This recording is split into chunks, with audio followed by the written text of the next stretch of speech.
আসসালামু আলাইকুম। Family card নিয়ে অনলাইনে কিছু ভুল তথ্য ছড়াই গেছে, যার কারণে সঠিক তথ্যগুলো আমি আপনাদেরকে দিচ্ছি। ফ্যামিলি কার্ড এটা করার জন্য আপনাকে কোনো দোকানে অনলাইনে ঘুরতে হবে না। এই কাজটা বর্তমানে কিভাবে করা হচ্ছে আমি বলি।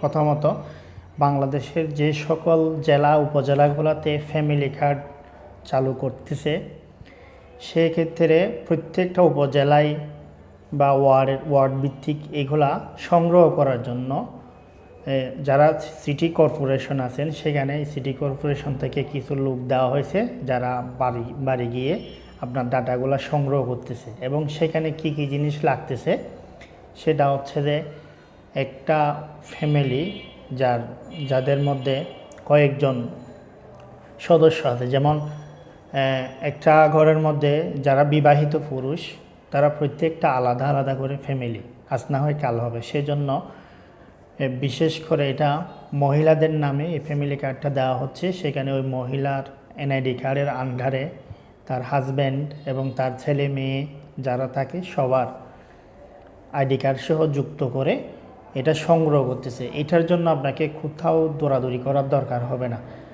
এটা আপনার ঘরে গিয়ে এটা সংগ্রহ করে নিয়ে আসবে ডাটাগুলো। আপনি যেখানে থাকুন না কেন, আপনার এলাকায় যদি ফ্যামিলি কার্ডের জন্য নির্ধারিত করে থাকে, তাহলে আপনার বাসায় গিয়ে এই তথ্যগুলো সংগ্রহ করে নিয়ে আসবে।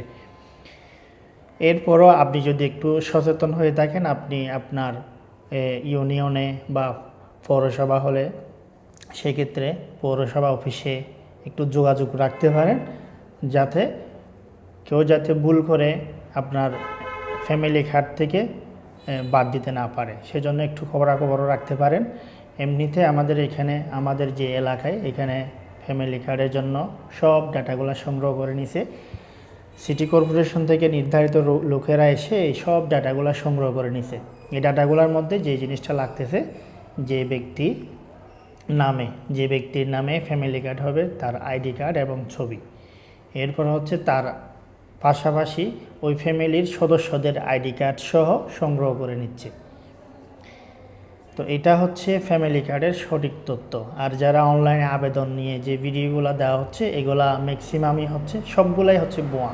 অনলাইনে আবেদন করার কোনো প্রক্রিয়া রাখে নাই এখনো পর্যন্ত সরাসরি এটা সংগ্রহ করে নিয়ে যাচ্ছে ডাটাগুলো। তো এ হচ্ছে এই ফ্যামিলি কার্ড নিয়ে সঠিক তথ্য। ভালো থাকবেন। আসসালামু আলাইকুম।